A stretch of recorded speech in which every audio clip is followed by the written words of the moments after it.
Welcome back to our prison series. This is part 2, episode 65. Today we are going to be talking again about Rikers Island, and this time we're going to talk about some fascinating facts. Okay, so it's one of the largest correctional institutions in the world, and it sits on the East River between Queens and the Bronx in New York. Rikers Island is made up of 10 jails, okay, and it can house close to 20,000 people. But there are usually around 6,000 at one time that typically spend less than 1 year on the island. That reminds me of Washington, D.C., the Capitol Arena, how they're only able to hold 20,000 people when I went to the inauguration of Donald Trump. Okay, so look, Rikers Island is set to close in 2026, though after approval from the city council in a move to improve the jail system and reverse mass incarcerations, the Rikers jail complex will be replaced by 4 smaller jails in Brooklyn and Queens, Manhattan, and the Bronx. Although we do not know the future of Rikers Island, we do know that it has a long history even before becoming a jail complex. Here's 10 of the fascinating facts that's soon to be closed Rikers Island. Okay, so look. People, don't forget to check out the rest of my prison series and go check out Rikers Island Part 1 if you haven't already. And check out the Death series with Houdini. There's many episodes on Houdini because we of course were fascinated with him and we love him. And don't forget to subscribe and like the video as well as share it. Okay, so Rikers Island has a secret lounge, people. So in 2020, New York City investigators discovered a secret lounge inside of a Rikers Island jail that was filled with leather couches, a large TV, and several correctional department equipment items, okay? Those equipment items included unusual air conditioners, snow blowers, lockers, desks, and many other supplies that should have been used at the jail. The equipment found was totaled to be in the hundreds of thousands of dollars that was purchased with taxpayers' money. Okay, so the secret lounge was found in the James A. Thomas Center, which was a 90-year-old facility that was condemned for lead and asbestos contamination. Okay, so they said that plywood was used to raise a floor in the building too. Okay, to create the room, and they even secretly taped into water the electrical lines to create a bathroom in the secret room. The equipment was found in a false wall made from plywood. Correction officers are suspected to building the secret lounge, but it's still largely a mystery that remains unsolved. Okay, so the next fascinating fact about Rikers Island is it once was a Civil War base. During the Civil War, Rikers Island served as a military training ground for the Union Army. The 9th New York Infantry, better known as Hawkins Zovas, was the first regiment to use the island as a training ground in May of 1861. Other regiments followed and used the island for training include the 36th New York State Volunteers, New York 76th and 162nd New York Volunteer Infantry Regiment, and the Anderson Zolves. Toward the end of the Civil War, Rikers Island was used as a prison of war camp for captured soldiers from the Confederate Army. The city of New York purchased the island in 1884 from the Rikers family who had settled in 1638.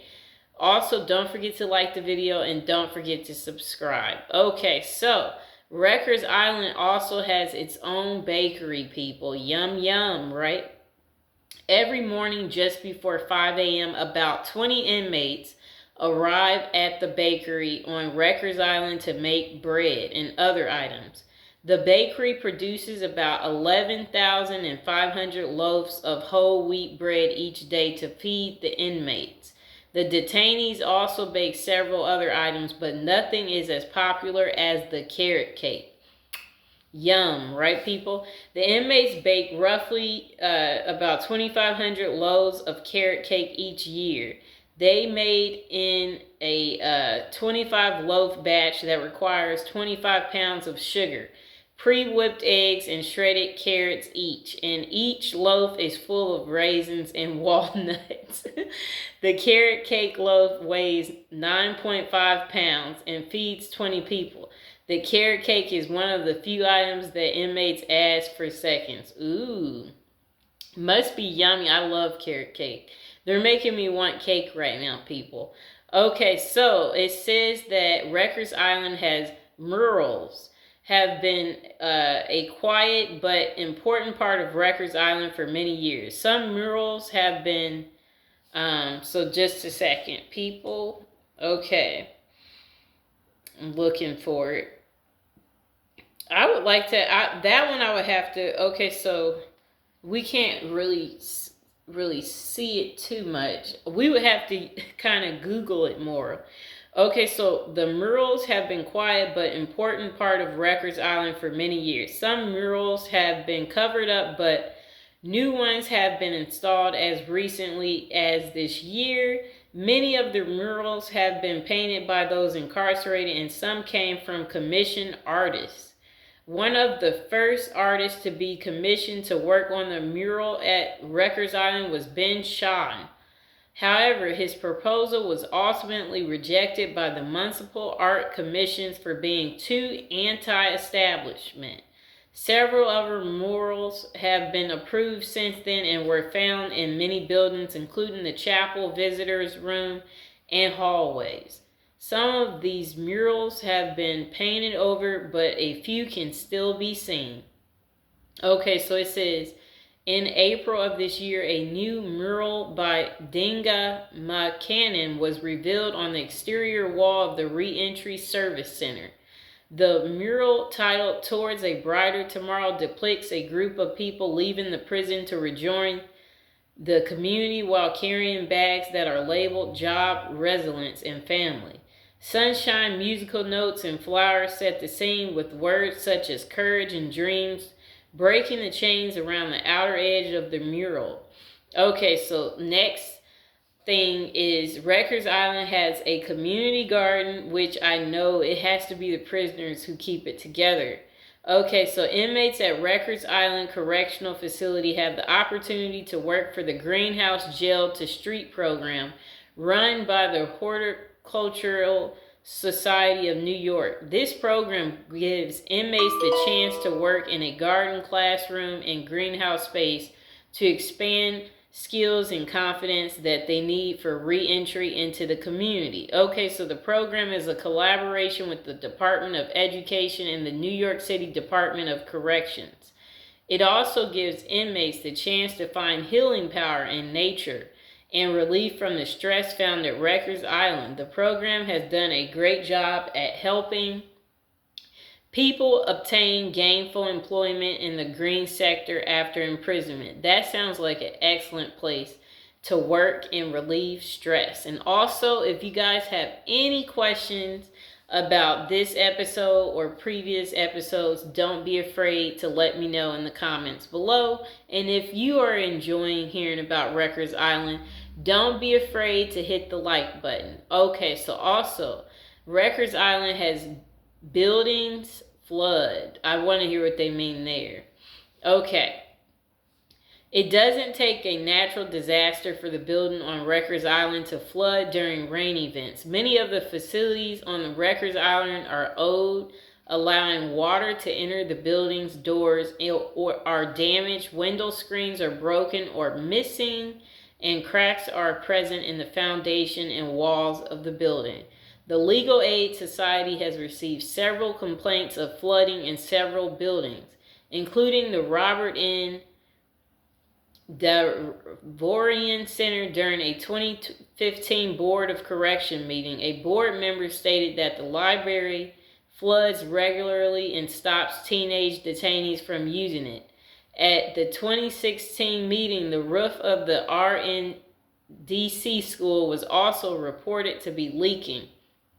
Okay, so it says Rikers Island was built on a landfill that leaks methane.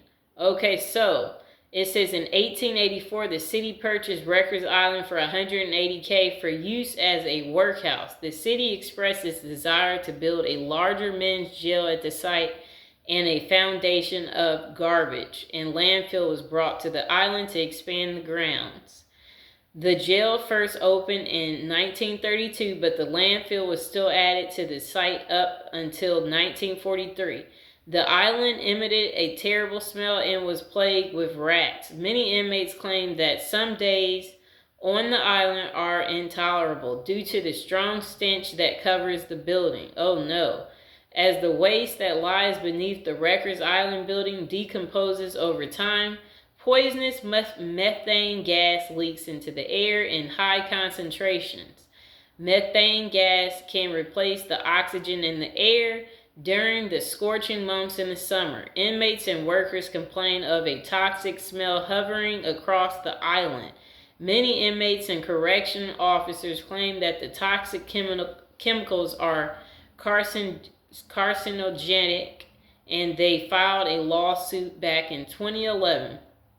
Okay, so they said Rikers Island, I guess they're saying that there's something that's known as the oven there. Okay, so the jail has earned several nicknames over the years, including Gladiator School, the Tortured Island, but when the weather is warm, it's better known as the oven.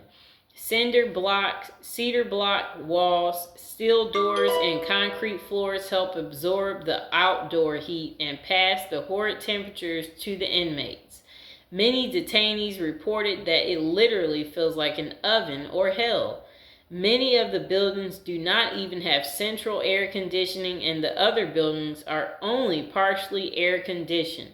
In 2015, air conditioning was started to be installed in the punitive segregation cells of the George R. Vernon Center. However, the solitary confinement building for the 18 to 21-year-olds was still without air conditioning.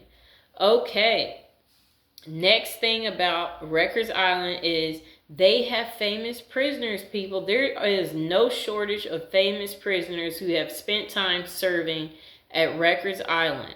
Several famous rappers served their time, such as Bobby Sherman, Tupac Shakur, Lil Wayne, DMX, ASAP Rocky, Ja Rule, and Foxy Brown.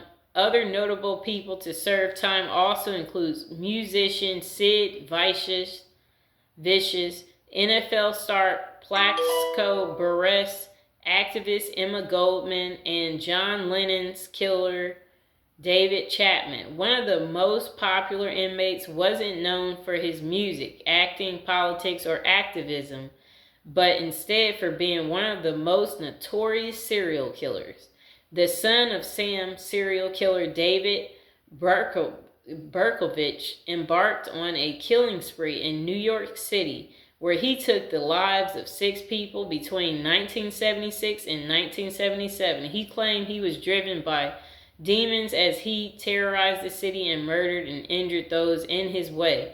He only spent a short time at Rikers Island before being transferred to another prison upstate. And one of the last interesting things about Rikers Island is inmates helped with plane crash. Okay, so the runways of LaGuardia Airport sit close to Rikers Island, and Northeast Airlines Flight 823 crashed into the island on February 1st of 1957.